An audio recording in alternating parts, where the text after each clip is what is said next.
Welcome to the show. The purpose of tonight's program is to explore the expanding field of holistic health by sharing the views of various holistic health practitioners and educators.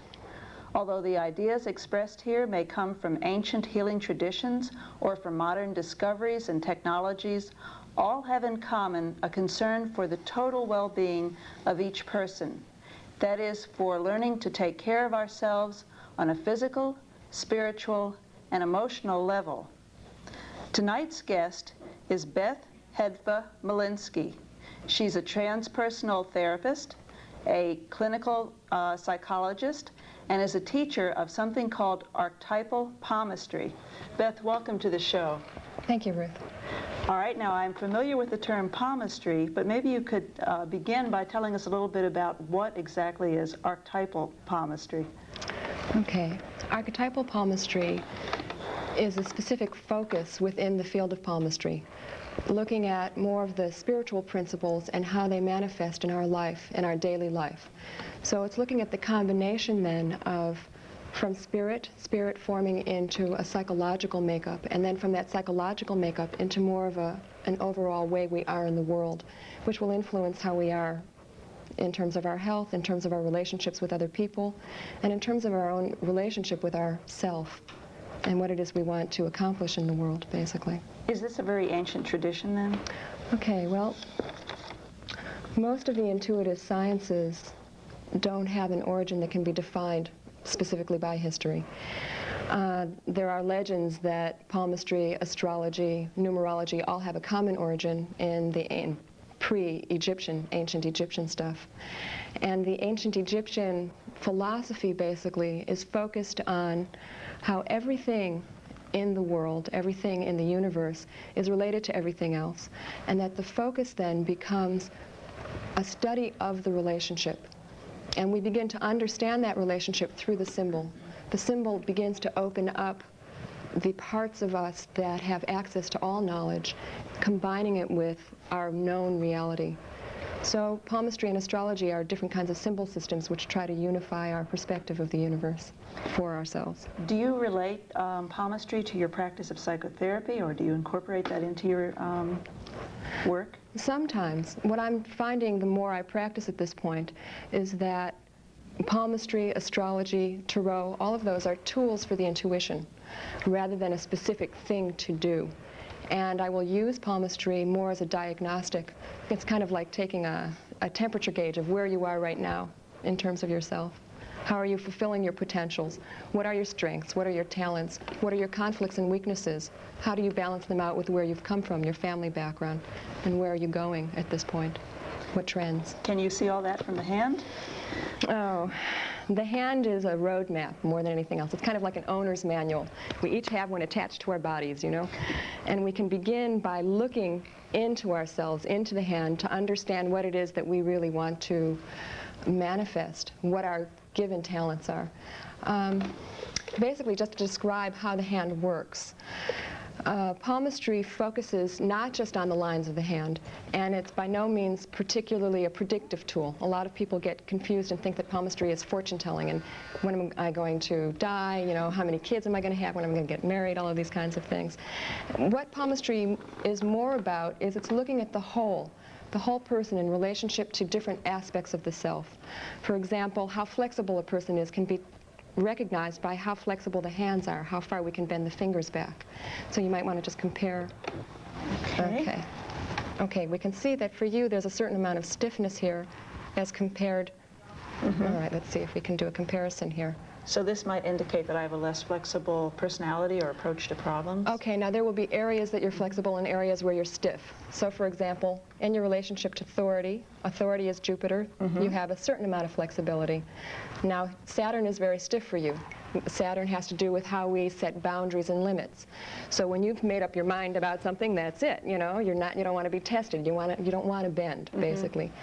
Apollo has to do with creativity. That's also very stiff for you. So that's a sign, again, of how you express yourself creatively in the world. Has more to do with, this is it. I am not going to compromise my creativity. That's a very strong thing. Now, the other aspect of basic things like that, the fingers break down into different parts.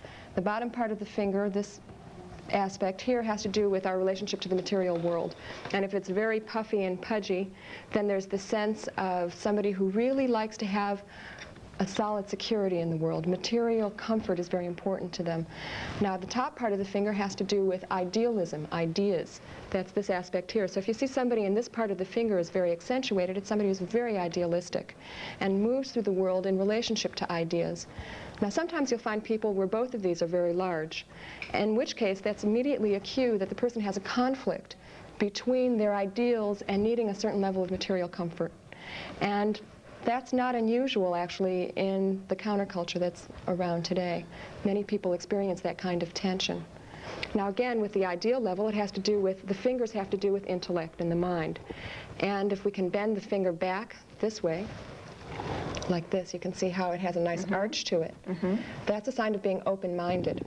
Now, the same thing. Some fingers may be stiff, and some fingers may be very flexible. The fingers that are flexible are an indication of open-mindedness in this area. And the fingers that are stiff are a sign of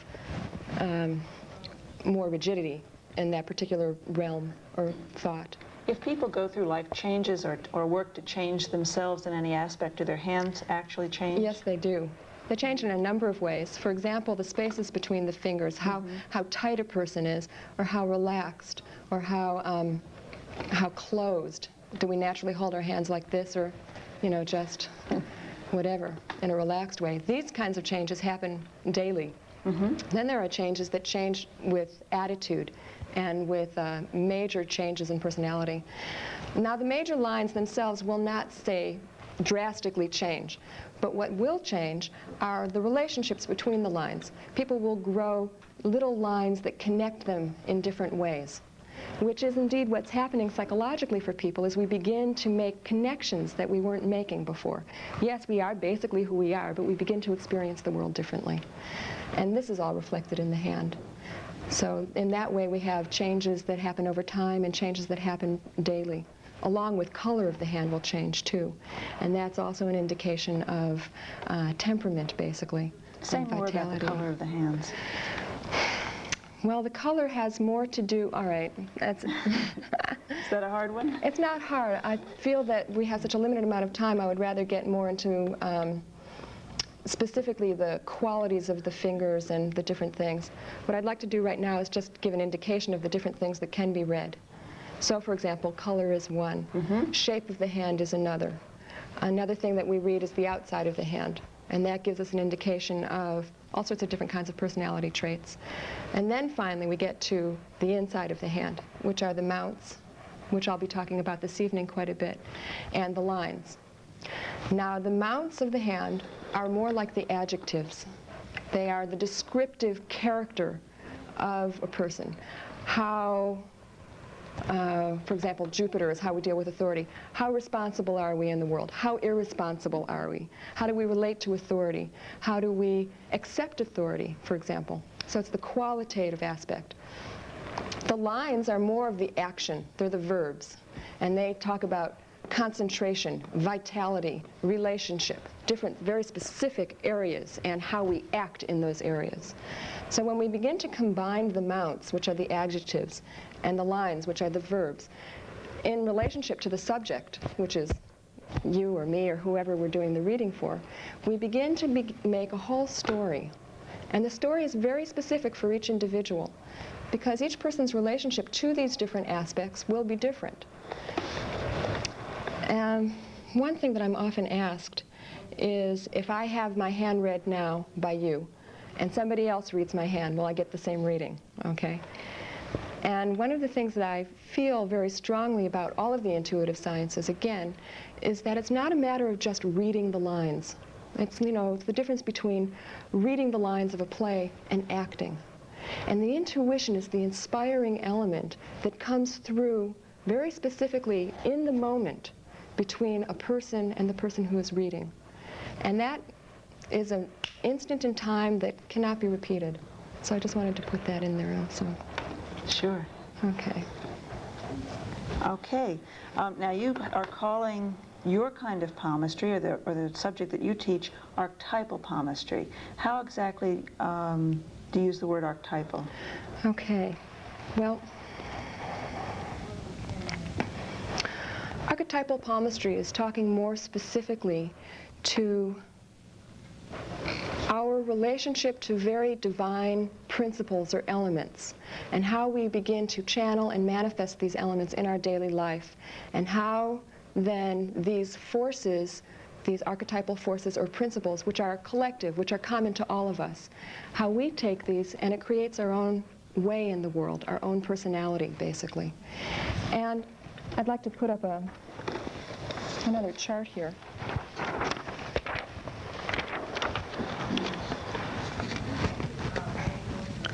A lot of the information of the ancients has been handed down to us in legends and myths. So we have here the story of very specific divine principles as they break down and have been told to us in the form of mythology. We have half the pantheon living in the palm of our hands, basically, is what it comes down to. We have Jupiter under the index finger. We have Saturn under the middle finger. Apollo, or the sun, represented under the ring finger. And Mercury is under the little finger. Now you'll see, if you bend the hand like this, you'll see that there are parts of the, here, if you'll bend your hand for me. Okay. Like this. You'll see how there are places that pudge out. Those are called the mounts. And that's the focus of these specific types of energy. So, for example, on you, I don't know if the camera will pick this up because of the lights. Okay, you can see we have a large Jupiter and Saturn. Saturn is very big for you, and Saturn is not something that's big for a lot of people. Saturn has to do with how we set our boundaries and our limits, how we gain time for ourselves. It's our relationship to the self in a very precarious way, because quite often the relationship to the self is seen as selfish rather than as life-giving. Exactly. Yeah. So for you, there's been a focus in making sure that you have enough time for the self, and there might be a conflict around that for you, for example. Now, this is, a basic way to start reading the hand, although this isn't necessary. When you start learning to read, you can just look at the hand and tell how big or how small if a mount is absent or present. Now, those are the masculine, divine, active principles. And it makes sense that the fingers, are very out there, directive. So that's the male principle. The feminine principle, the receptive principle, is in the palm of the hand. We have Venus in this aspect of the hand and the moon in this aspect. So again, we begin to see the relationship between the universal principles and how it comes down into human nature is that there's a polarization between the masculine and feminine. They're opposite. And what is between the two of them, the tension that's created between these two poles, is described by Mars, the god of war. The plane of Mars sits between the masculine and the feminine. And it's by coming to peace with this that we begin to really use the whole of our being, learning to deal with the tension between these two poles of our nature. And we know also that when we bring the masculine into the feminine, we have something that's very powerful. So again, the hand becomes a metaphor of how we as human beings are in essence divine, and also how in essence we are manifesting in our psychology a way of being in the world that is effective, that is transformative, that enlivens our potential and allows us to live out more of who we are, basically. Now, what I've written under here, under each of the mounts, is the title of the mythology. Who was Jupiter? Jupiter was the ruler of heaven and earth. So immediately the name tells us that in personality terms, Jupiter has something to do with authority. Jupiter has something to do with the way we rule. We have this little finger pointing out there at everybody. It's not for nothing that Jupiter is the index finger. Okay? Saturn has to do with, he was the lord of the universe. Okay? In the ancient times, Saturn was the planet that was the farthest out that could be seen. So Saturn was the end between the known and unknown worlds. And again, that's kind of the limit and the boundary. And in our gestures, this is also setting a limit. It's saying, stop. Our gestures begin to speak of these principles, basically. The ring finger is Apollo, and Apollo was the god of light and truth. So Apollo has to do with creativity and how we express our creativity. How do we shine in the world? How do we express our unique truth? Mercury is the divine herald.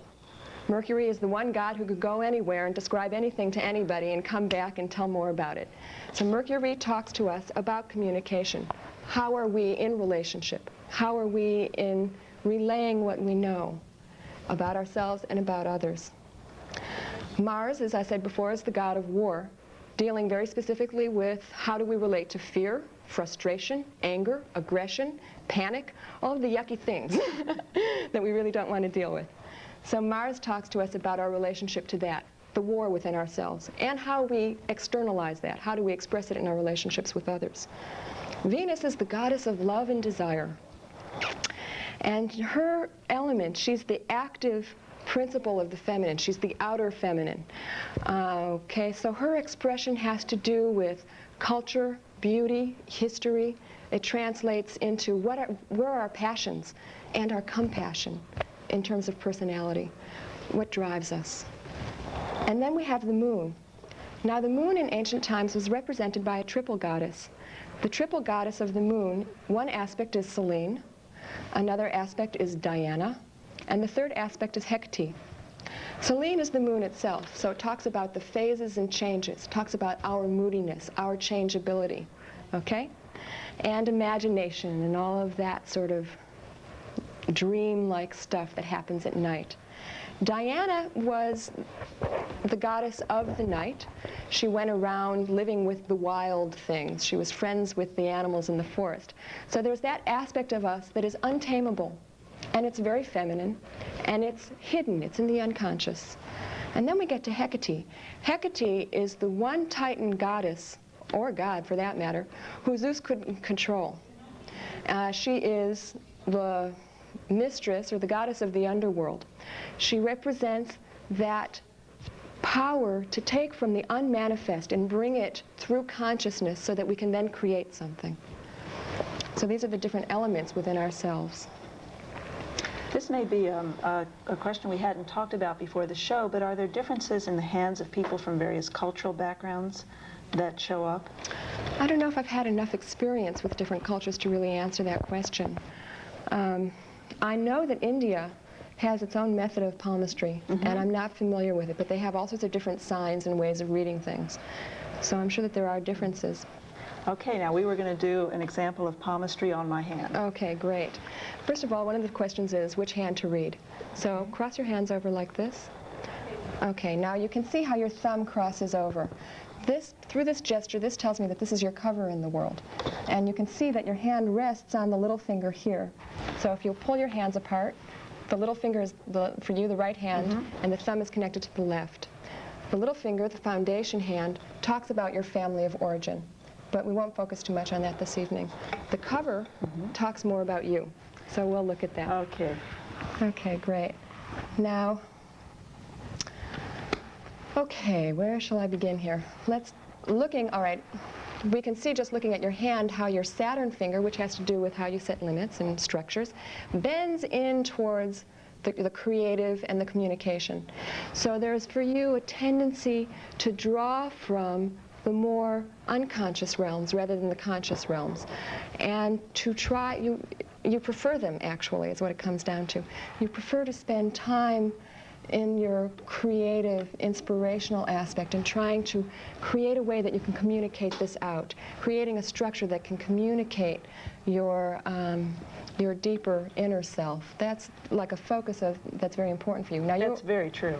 Yes. I'm glad. Okay, now another thing that I'd like to say, I don't know if this will show on the camera or not, your hand has a lot of lines all over it, but they're very light lines. And it's very hard to see the major lines for you. There's almost a washed out quality. And what that's an indication of is that you have a lot of different talents, a lot of different ways that you could go. You also worry too much. That's also another thing that it indicates. You always have something on your mind, and if there's not something there, you'll make something up, you know? So there's, for you, the need to focus, the need to concentrate, the need to eliminate extraneous information. That's a real basic when you start seeing a lot of scattered lines like that. Now, another interesting thing about you, you have a lot of little parallel lines under the Mercury finger. So that's an indication. Mercury, again, communication, also has to do with healing. Okay? When somebody has a lot of little lines under Mercury, it's a sign of someone who likes to feel as though they're having an effect on other people, that they are affecting change in the lives of the other people. And it's usually an indication that this is a person who wants to work with people and is in a helping profession or a healing profession of some sort. And by nature, you're the kind of person that somebody could sit next to on the bus, and they get off feeling better. You know, just by having mild conversation about this, that, or the next thing, you know, you naturally allow people to feel comfortable and good. I certainly have to say that that's true in this situation. Thank you.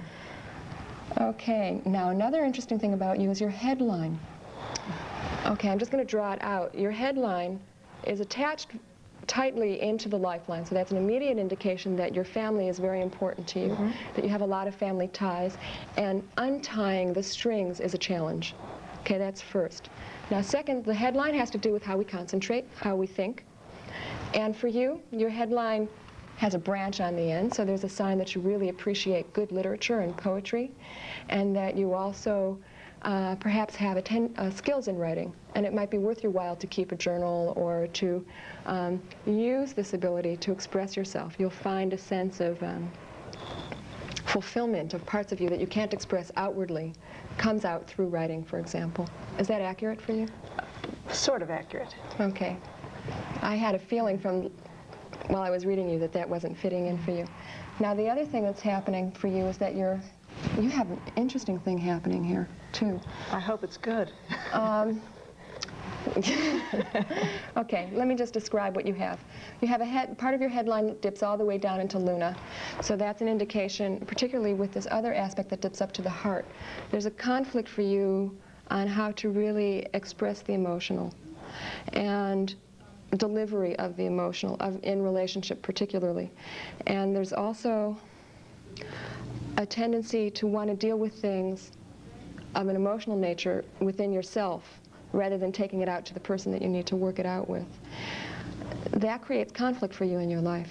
That's an indication that that's an area that you need to work on in some way or another, basically. I'm wondering if there's something I think that's very accurate. No. Is there something you'd like to focus on? Well, we were going to talk about, I think, this side. Oh, right. Okay. Now, you have a typically philosophical hand. You can see how you have these beautiful knobby knuckles here. People who have this knuckle knobby is an indication of critical, analytical bent of mind, and also the ability to get the whole view. So it's like when things aren't going well for you, you'll flip into this philosophical perspective that allows you to get the grand picture and make everything okay. Okay. Right. Now, what also happens, you don't have this, but some people will have the same knobby knuckles on the second joint as well. This becomes an acute critical nature of the mind, and this is the kind of person who is continually, when they're pointing out, the three fingers pointing in are just killer. They're continually criticizing themselves and criticizing everybody else around them and being very, very difficult to come to a place of peace within themselves. Okay. Now, if we can just compare the different kinds of fingers here. Okay, up or down? Up. Okay, now another thing about you, you have very nice, you're very idealistic. I was talking about this before. You have a very, you have a perfect example. You can see how this for you is long, but the top has a very good sensitivity. You're very sensitive to texture and color, and this is also combining it with Venus, mind you. It's not just this by itself. A romantic bent. Yes. And the way you perceive the world is very texturally, sensually. It's like aesthetically, how do things go together? That's very important for you. And that will influence the way you are materially in the world, basically. So you like to have things around you that make you feel good, that are aesthetically pleasing, for example. And if you don't have that, you feel a little off balance. It's also a sign that you need to be out in nature to a certain degree also in order to feel really grounded in the world. Right, right. Anything else you can come up with? Oh, boy. Okay, you have a really good imagination. and a need to be creative. You have a line going to the sun. So there's a need for you to express yourself, to gain recognition. Again, though, this is not in total balance with your ambition. So there's, again, a sense of conflict between how do you put yourself out in the world, particularly in relationship to people who are judging you, and gain recognition for what's important to you. It just, again, is an indication there. Right. Beth, this is totally fascinating, and I have a feeling our viewers would like to be able to get in touch with you or find out where they can get more information about palmistry. Can you tell them what they should do? Okay, that one, okay. My office is in Oakland, and you can call 654-1759. I give individual readings. I also will do readings at parties or for groups of people. And I also teach classes in palmistry. So if you're interested in either classes or you want to make an appointment, the best thing to do is to call that number.